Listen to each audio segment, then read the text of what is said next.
Monsieur Innocent Peya rentre d'un voyage fructueux aux États-Unis. Il a été invité, convié par le Congrès américain, la puissance même d'un État, la puissance qui donne l'impulsion aux Américains, qui donne l'impulsion par rapport à la politique américaine. Voilà, ce congrès invite Monsieur Peya, le docteur Peya, par rapport à son livre qui a fait un écho extraordinaire, l'écho papillon.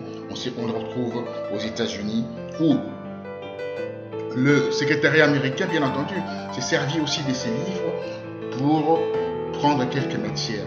Et c'est une fierté pour l'Afrique, et c'est une fierté pour le Congo-Brazzaville. Il rentre au Congo-Brazzaville demain, et là, il va pouvoir assister aux festivités de commémoration de l'indépendance du Congo-Brazzaville.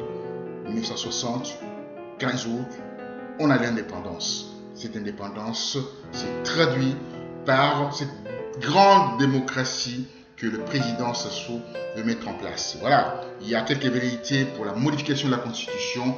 M. Peya défend cette modification de la Constitution. Il explique dans son livre, il explique lors de cette interview à Paris, où il nous a donné l'occasion de l'écouter et de faire le point sur la modification de la Constitution. Suivons M. Peya.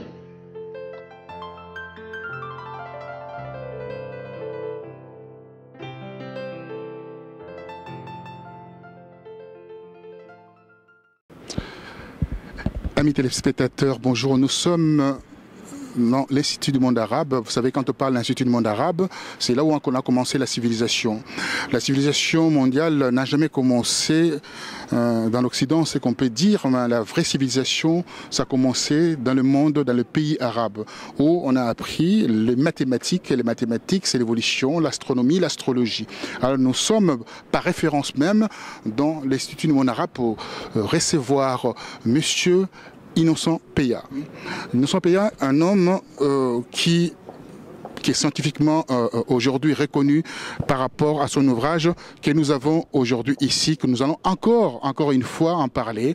Cet ouvrage qui fait sensation au niveau des librairies. Cet ouvrage qui a commencé à Paris et ça fait le tour du monde avec ses conférences de presse et également sur un sujet qui est essentiel, ce qu'on appelle le mythe de la terre mythière. Et ces mythes, aujourd'hui, notre ami Peya va nous encore martelé, et par rapport à cela, il vient d'être invité aux États-Unis, à Washington, lors du dernier sommet US-Afrique, où Barack Obama, lisant ses livres, a été touché par les aspects fondamentaux de ces livres où on explique scientifiquement comment on peut protéger la terre mythière. C'est un succès, c'est un franc succès de la librairie. Je l'ai dit aujourd'hui avec fierté parce qu'on a fait une émission à Paris et cette émission est passée en prime time au Congo-Brazzaville. Et là, j'étais dans la surprise. Parce que dans cette émission, on peut reconnaître, j'avais un peu titillé le président de la République, en croyant que cette émission ne passerait pas au pays. Dans ma grande surprise, j'ai vu cette émission passer à Brazzaville. Monsieur Peya, comment allez-vous? Vous venez de rentrer des États-Unis. Comment a été votre voyage aux États-Unis à Washington? Merci. Effectivement, je viens de rentrer des États-Unis, où j'ai été invité en ma qualité d'écrivain-chercheur et en individualité, et autour des grandes questions qui ont été développées aux États-Unis, notamment au niveau de la société civile. Il y avait le problème de la gouvernance et stabilité en Afrique. Il y avait le problème des élections en Afrique. Il y avait le problème de conflits et de sécurité en Afrique. Il y avait également le problème de la bonne gouvernance. Et donc tous ces points ont constitué l'ordre du jour de nos discussions aux États-Unis en société civile. Alors, la société civile a eu un poids extraordinaire aux États-Unis, et la raison pour laquelle d'ailleurs vous avez été invité. Alors, dans ce que nous avons remarqué à Washington, le premier élément essentiel, on a ressassé à plusieurs reprises sur les cas d'espèces de la sécurité. En parlant de cette sécurisation de l'Afrique, on a évoqué le cas de la Libye. Alors, le président Barack Obama a invité ses pairs, si on veut, africains, de se réunir autour de la Libye. Le père de pays africains Maghreb, comme l'Algérie, la Tunisie, l'Égypte, de faire de la sorte d'aider ces pays-là de s'en sortir de ces tiraillements au niveau des guerres intestines qui existent dans ces pays-là, où le pays est embrasé. Aujourd'hui, la France vient de rapatrier ses ressortissants du Tripoli. Quelle est la lumière portez-vous par rapport à ça? Donc la termitière a été touchée.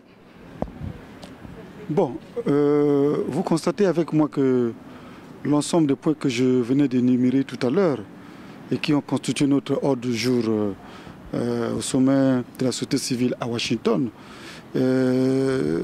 sont des points qui tournent autour de la termitière.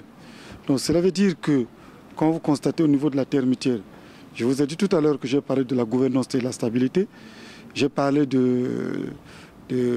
conflits et sécurité, j'ai parlé des élections et j'ai parlé du rôle de la presse, donc des médias. Donc autour de toutes ces questions constitue ce que l'on appelle le mythe de la termitière. Parce que autour du mythe de la termitière, nous avons la gouvernance, la stabilité, où la reine-mère est là, autour de la reine-mère se trouvent des termites et qui règnent à l'image d'une nation. Et il y a la paix, il y a la sécurité, il y a la stabilité, et il y a la liberté. Oui. Donc une vie normale autour de la reine-mère. Mais quand cet édifice naturel est déstabilisé, à l'image d'un État qui est déstabilisé, hein, comme la Libye, comme on vient de faire allusion, comme l'Irak, et du coup, il y a instabilité, il y a insécurité, il n'y a pas gouvernance, il n'y a pas fonctionnement des médias, de la presse, il n'y a pas liberté. Et la Libye se trouve dans cet état. La Libye a connu ce que nous appelons aujourd'hui le départ brutal de sa reine-mère. Voilà pourquoi l'ensemble de points s'ensuit. Et quand vous voyez les points qui ont été développés à Washington ne sont pas trop loin des éléments qui constituent les points d'ancrage de ma philosophie, de la philosophie que je fais allusion sur le recours d'une démocratie à l'africaine. Alors la démocratie à l'africaine, on l'a vu, on les sent à travers les recommandations de Barack Obama à Washington, et on sent aussi l'importance de l'Afrique par rapport aux relations qui existent entre les États-Unis et l'Afrique. On voit aussi à travers la gestion économique, le président américain réclame la sécurisation de l'Afrique, réclame la bonne gouvernance. Or, vous, à travers votre livre, vous évoquez le mythe de la termitière, et avec ce mythe de la termitière, la bonne gouvernance sera bien entendu respectée. Alors, bientôt au Congo-Brazzaville, nous aurions les festivités de l'indépendance pour commémorer votre indépendance du Congo-Brazzaville. La société civile sera là. Quel est votre rôle, société civile, chercheur, jouerez-vous lors de ces festivités? Oui, mais ce qu'il faut dire, c'est que s'il y a déjà une fête sur le plan national qui se déroule, c'est que ça démontre de la paix, ça démontre de la sécurité, ça démontre de la liberté, où chacun est libre de venir célébrer. Donc moi je dirais qu'à cette occasion, c'est une grande fête nationale où tous les départements devraient se retrouver autour d'un département qui est à l'honneur pour que tous les fils du pays et toutes les filles du pays se retrouvent, célèbrent avec plaisir leur festivité. Alors, ça fait plus d'une cinquantaine d'années aujourd'hui, le pays est indépendant. On voit, depuis que le président Sassou est aux commandes de cette république, on voit une stabilité. Donc là, on peut parler encore de ce mythe de la termitière. Bon, ben, je l'ai expliqué dans mon livre, notamment dans la page 68 jusqu'à la page 72, 73. J'ai expliqué les problèmes de bonne gouvernance dont le Congo aujourd'hui est à l'honneur. Parce que, vous savez, sans la paix, la sécurité, rien ne peut se faire. Quand il y a déjà une fête nationale qui se déroule, c'est que ça traduit la grande question de paix, la grande question de stabilité, la grande question de sécurité. Et c'est ça que nous cherchons avant tout. Donc, hier, c'était le département de Plateau. Et aujourd'hui, c'est le département d'Alokoum. Donc, demain, ça sera certainement un autre département qui sera à l'honneur. C'est une évolution. Ce que l'on n'avait pas hier, pendant les indépendances. C'est une évolution. C'est vrai, certes, le pays a connu des secousses à travers l'arrivée brutale de cette démocratie à l'occidental, qui est venue comme ramener l'Afrique vers le bas, ramener le Congo vers le bas, à travers une décennie ensanglantée. Maintenant que le pays a retrouvé sa paix, à travers un homme, je crois que nous devons tous en profiter de cela. Oui, à profiter de cela, le président de la République, Denis Sassou Nguesso, s'est retrouvé aux États-Unis avec ses chefs du village, ce qu'on appelle les gens qui réfléchissent pour le pays, les gens qui sont au contact avec la population, les gens qui ont la tradition avec eux, les us et coutumes, us et traditions avec eux. Il a récupéré l'ensemble des grands chefs de l'étendue du pays. Ils sont allés aux États-Unis pour montrer à qui veut l'entendre que voilà, tout marche très bien. Est-ce que c'est une bonne démarche? Bon, mais vous savez, le président aujourd'hui, c'est un sage. Et les sages, c'est des gens qui ne font pas au hasard les choses. Il sait pourquoi il le fait. Et son but, c'est de réconcilier le pays qui a été déjà détruit depuis de longues dates. Il a le réconcilier autour de tous ses fils et ses fils. Voilà pourquoi c'est même l'esprit de la fête du 15 août, où tous les fils du pays se retrouvent pour célébrer ensemble un événement. C'est même cela. Donc, en tant que sage africain, en tant que visionnaire charismatique, je crois qu'il ne fait pas les choses au hasard. Oui, c'est vrai qu'il ne fait pas les choses au hasard. Bientôt, il y aura des élections dans votre pays, des élections présidentielles. Alors, les gens parleraient de velléité d'une modification de la Constitution. Lui-même, il a amorcé la discussion sur cette modification de la Constitution en disant clairement que c'est pour le bien de la population. L'opposition, certains membres de l'opposition sont d'accord avec ces principes, d'autres sont dans la vraie opposition. Quelle est la lumière portez-vous par rapport à cette modification de la Constitution? Bon, mais sur la modification de la Constitution au Congo, je ne peux pas me prononcer sur cette question. D'autant plus que ce n'est ni de la compétence du président de la République, ni de la compétence de qui que ce soit, mais c'est de la compétence du peuple. Tu vois, le peuple souverainement qui peut se prononcer sur la modification de la Constitution. Vous voyez, moi, dans ce livre, je vous ai développé un concept nouveau. Sur l'agent. Parlons-nous un peu de ce concept. L'agent économico-politique intelligent. C'est un nouveau concept que j'ai apporté. L'agent économico-politique intelligent que le peuple devient aujourd'hui. C'est-à-dire que le peuple nanti de la nouvelle technologie, de la communication et de l'information. Aujourd'hui, il s'imprègne de tout ce qui se passe à travers le monde. Alors, à travers le monde... Je n'ai pas fini mon propos. À travers le monde, le peuple s'imprègne de tout ce qui se passe. Et si aujourd'hui, ce qui se passe en Ukraine, ce qui se passe en Libye, ce qui se passe en Irak, le peuple a été imprégné de ça. Mais le peuple qui connaît aussi les causes, pourquoi cela est arrivé, les causes de l'instabilité en Afrique, Mais à travers cela, il est souverain de décider sur son propre sort. Et à travers aussi la vie nationale, de ce qui se passe, le peuple juge, le peuple apprécie souverainement. Alors le peuple apprécie souverainement. Effectivement, nous avons fait balader notre micro à Paris pour savoir si les Congolais de la diaspora étaient d'accord pour la modification de la Constitution.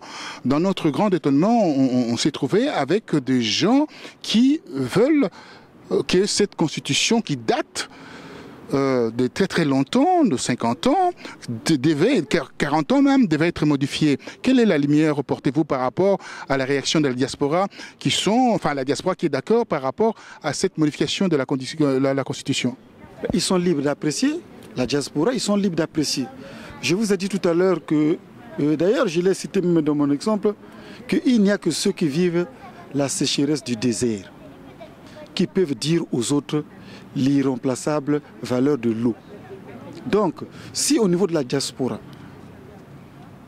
ils ont apprécié, ils pensent qu'ils peuvent s'engager pour quelque chose, ils sont libres d'apprécier. Parce qu'il n'y a que ceux qui souffrent qui peuvent savoir emprunter une voie ou bien une autre. Et comme je l'ai dit dans mon livre, entre le bon sens et la ténance absolue. Donc il n'y a que ceux-là qui peuvent faire l'appréciation de choisir quelle est la voie la meilleure parmi les deux proposées.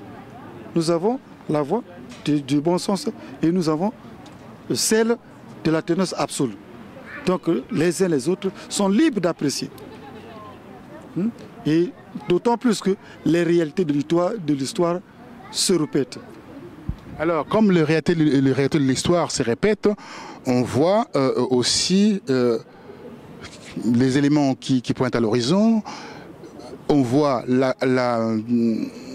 les démarches du président au niveau de la construction du pays, les infrastructures qui se mettent en marche. On voit les aéroports, on voit les routes, les réseaux routiers extraordinairement construits. Alors, qu'est-ce qu'on pourra dire? On pourra dire par rapport à l'avenir de ces pays si le président venait être réélu prochainement aux nouvelles. Enfin, on sait qu'il sera réélu. Quel est le souhait souhaiterez-vous que ce président puisse faire par rapport à la population, enfin, au niveau des réalisations, bien entendu? Je ne suis pas encore à ce niveau. C'est le peuple souverain qui peut apprécier s'il faut reconduire le président ou non, s'il faut modifier les constitutions ou non. C'est le peuple souverain qui peut l'apprécier. D'autant plus que nous avons tous les yeux pour voir, nous avons tous les oreilles pour entendre. Je vous ai parlé de l'agent économico-politique intelligent. Ce qui veut dire que ce qui se passe en Libye, nous avons tous les yeux pour voir, nous avons tous les oreilles pour écouter. Mais quelles sont les causes, les origines de cela, les origines de l'instabilité dans nos États? Le peuple apprécie. À travers ces appréciations, chacun sera libre de faire son jugement, son appréciation. Le président Obiang-Nguema a apprécié longuement lors du dernier sommet de l'Union africaine qui a eu lieu à Malabo. Le président Obiang-Nguema a apprécié longuement le conseil de son ami le président qui donne l'exemple en Afrique centrale par rapport à la sécurité. Chaque Congolais, quand un Congolais rentre au pays, il n'est pas inquiété à l'aéroport. Quel est votre avis par rapport à ça? Il rentre chez lui tranquillement, mais dans d'autres pays, on sent que quand leurs ressortissants rentrent, ils ont dans leur cœur un tout petit peu d'inquiétude. Quel est votre avis là-dessus? Mais vous savez, la stabilité dont j'ai longuement développé dans le mythe de la termitière. Le mythe de la termitière dit tout. Parce qu'autour du mythe de la termitière, il y a la stabilité, il y a la bonne gouvernance, il y a la sécurité, il y a la liberté des termites. Il y a les élections. Il y a les ouvriers qui travaillent dans la... Oui, il y a la stabilité. C'est une fois où cette termitière est brutalement bousculé à travers le délogement de sa reine-mère. C'est là où l'instabilité commence. Mais tant que la termitière est là, stable, avec ses termites, je crois que le pays peut fonctionner sans être déstabilisé, sans être en sécurité, en insécurité. Et comme nous observons pour les autres nations aujourd'hui. L'Afrique à la croisée des chemins. Je ramène tout autour de la termitière, du mythe de la termitière. L'Afrique à la croisée des chemins, et on voit aujourd'hui, quand vous avez participé au dernier sommet Afrique États-Unis, on a évoqué ces cas d'espèce au niveau de la gouvernance. Les élections libres et démocratiques. On a évoqué la sécurité des populations contre les viols, contre l'injustice. On a évoqué surtout les cas d'espèce de guerres et des violences faites aux femmes. Et tout ça, vous avez dépassé ces situations difficiles que le Congo-Brazzaville a connues en 1997. Donnez-nous aujourd'hui le baromètre en fait de la sécurité, la gouvernance et bien sûr de mieux vivre au Congo-Brazzaville. Bon, vous savez, comme je l'ai développé dans mon livre, Entre le bon sens et la ténance absolue, l'Afrique à la croisée des chemins, et je me suis référé à l'histoire du Congo, où la conférence nationale, qui était un produit de la démocratie, a ramené le pays vers le bas à travers les injures faites au président de la République. Et malgré cela, je l'ai dit en tant que sage africain, le président de la République a su être au-dessus de la mêlée jusqu'au point où cette conférence nationale s'est déroulée sans effusion de sang, sans arrestation. Les élections qui ont été les résultats de la conférence nationale. Donc le fruit de la démocratie. Mais juste après l'organisation de ces élections où le nouveau président a été élu, tous les malheurs du Congo ont commencé. Je voulais développer dans mon livre, que j'invite tout un chacun à prendre connaissance. Ben voilà, merci infiniment, monsieur Michel Innocent Peya. Vous êtes chercheur, un homme de la société civile qui voit très très loin à travers vos écrits. Barack Obama a aimé votre livre, la raison pour laquelle d'ailleurs vous avez été convié à ces sommets extraordinaires qui a eu lieu à Washington, société civile bien entendu, parce que la société civile, c'est elle qui va apporter une certaine impulsion en Afrique. Et vous avez été convié par rapport à votre savoir et à votre ouvrage que vous venez de mettre en librairie.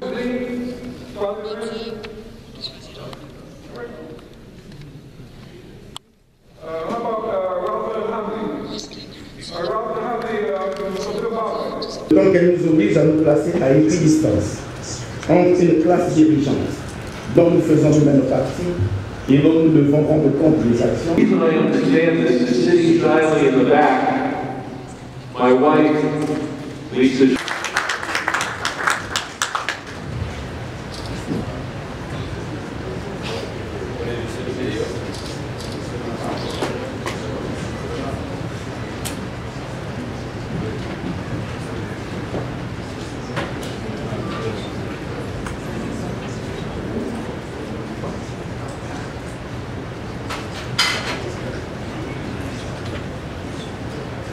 Ago, I decided to give one project to go back home.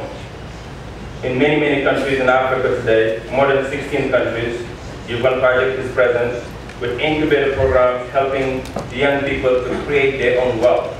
And with these incubator programs, we are helping them to create their companies. Construit beaucoup de routes. Nous avons construit beaucoup d'aéroports. Nous avons développé les télécommunications.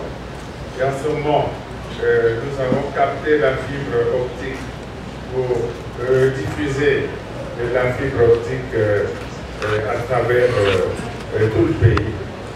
Donc, développement des infrastructures de transport, développement de l'électricité. Et nous lançons en ce moment un programme de modernisation et d'industrialisation du pays. Donc, de nombreuses industries sont en cours dans le pays et nous pensons quand même que quelques conditions commencent à être réunies. Mais comme disait le président Alpha Condé, il ne faut pas attendre qu'il y ait l'idéal pour venir. Si tous les cadres qui sont au pays, en Afrique, avaient pensé attendre l'idéal, il n'y aurait jamais eu de cadre en Afrique. Puisque tous ont été formés en Amérique et en Europe. Nous tous, nous avons été formés en Europe et en Amérique. Mais nous avons décidé de rentrer après notre formation et on a commencé à travailler en marchant sans avoir un véhicule. On partait de notre maison à pied pour aller au travail. Alors donc, accepter un minimum de sacrifice et je suis heureux de voir que c'est ce que vous faites à tout. Forget about the human being in the center of everything. Let's bring that human being at the core of our discussion with our partners. One of the key issues that was not addressed in all the participants is the issue of land grabbing that is taking place in Africa. Multinationals are taking over the land, which is critical resources that we Africans value, not only because it gives us life, but it gives also our identity. It gives also the spiritual connection with our ancestors. I would like you to make a strong recommendation on that issue, that the land grabbing is the issue that is throwing out Zimbabwe, is the issue that is... Thank you very much. The land grabbing issue gets into trade and investment. While they're cutting these bills, what bills are they cutting? You know, and I think that the society has to be informed. Merci. Je suis le docteur Pierre Michel de la République du Congo-Brazzaville. J'ai suivi avec attention certaines recommandations qui ont été formulées ici, et notamment sur le respect des mandats et sur la non-modification des constitutions. Je voudrais dire une chose que, puisque au centre de toutes ces questions, nous avons le problème de la démocratie. Et si la démocratie est malade en Afrique, comment pensons-nous que le respect des mandats et des constitutions, comment pensons-nous que la santé, l'éducation soient remédiées? Et quelles recommandations formulons-nous à l'endroit des États-Unis sur l'application de la démocratie en Afrique? Étant entendu que nous avons aujourd'hui l'Afrique qui se trouve comme à la croisée des chemins. Nous avons aujourd'hui le problème de changement constitutionnel qui se pose dans beaucoup de pays d'Afrique. Nous avons aujourd'hui certains pays qui sont dans un état de délabrement total, de misère totale. Quelles recommandations formulons-nous à l'endroit des États-Unis? C'est pourquoi, moi je crois que les questions liées à la limitation des mandats, au respect constitutionnel, ce sont plus des questions juridiques. C'est des questions qui, à mon avis, que nous pouvons situer au niveau de la philosophie et des aspirations des peuples. Puisque nous sommes ici, la voix de ceux qui n'ont pas de voix. C'est pourquoi je voudrais que cette question sur le respect des mandats, sur l'application de la démocratie, soit observée par les États-Unis. Je vous remercie. Dites-moi, quelle est la satisfaction avez-vous par rapport à cette invitation ou aussi à ces succès des librairies? Bon, je ne suis pas encore satisfait parce que ma satisfaction serait de voir aujourd'hui l'Afrique stable. Mais tant que l'Afrique n'est pas stable, je ne peux pas être satisfait. Parce que d'ailleurs, aujourd'hui, comme je l'ai dit, l'Afrique est à la croisée des chemins. Nous avons dans quelques années beaucoup de pays africains qui devront se prononcer sur leur destinée. Et au moment où nous parlons, beaucoup de pays d'Afrique sont dans l'instabilité totale. Mais comment je peux être satisfait? Je serai satisfait le jour où ma vision serait comprise par tout le monde. Effectivement. On aura compris que nous devons tous apprendre à vivre ensemble. Nous devons faire recours à nos valeurs africaines. Nous devons nous référer à nos traditions, à nos mœurs, à nos valeurs ancestrales. Quand tout le monde aura compris cela, c'est en ce moment que je serai satisfait. Effectivement, en lisant ces livres, nous nous sommes vite aperçus par rapport aux dépêches venant de la Maison Blanche. Maison Blanche copie un peu vos idées là-dedans, parce que c'est les mêmes idées que la Maison Blanche nous a balancées tout le long de ces sommets. Bon. Nous ne faisons que aujourd'hui le travail de nos différents responsables. Et nous sommes à l'image de nos nations et nous travaillons pour le peuple. Donc je crois qu'aujourd'hui, il nous revient à nous tous, comme je l'ai dit, peuple du monde, de réfléchir sur le sort de l'Afrique, peuple de tous les continents, de nous investir pour trouver des solutions à sortir le continent africain dans sa situation de précarité. Merci infiniment. Voilà, amis téléspectateurs, nous venons de suivre Monsieur Michel Innocent Peya, entre le bon sens et l'alternance absolue, l'Afrique à la croisée des chemins. Alors, il y a des réalités en Afrique. Il a évoqué ces réalités dans son ouvrage, un ouvrage extraordinaire qui explique tout. D'ailleurs, comme j'expliquais, la Maison Blanche a un tout petit peu récupéré quelques matières dans cet ouvrage, la raison pour laquelle d'ailleurs il a été convié à Washington. Je ne peux pas récupérer, c'est moi plutôt qui récupère de la Maison Blanche une sagesse. Qui récupère d'une institution une sagesse. Ça passait à travers l'institution. Nous, on a le savoir. Ben, très bien, voyez-vous, on se trouve en face d'un homme qui est d'une grande simplicité et d'une grande modestie. Et à travers cette modestie, on voit un grand homme. Et ce grand homme vient d'éditer ses livres extraordinaires. Il est docteur, bien entendu, sorti d'une grande école en Belgique, l'ULB, c'est ce qu'on appelle l'Université libre internationale de Bruxelles. Là où il a fait le management. Le management, vous savez, quand on fait ces départements, on a la vision de bien faire les choses. Et aujourd'hui, il a la vision de montrer que le pays est mieux gouverné, très bien gouverné. Il est également aussi colonel. Vous êtes colonel, vous gérez en fait votre département avec beaucoup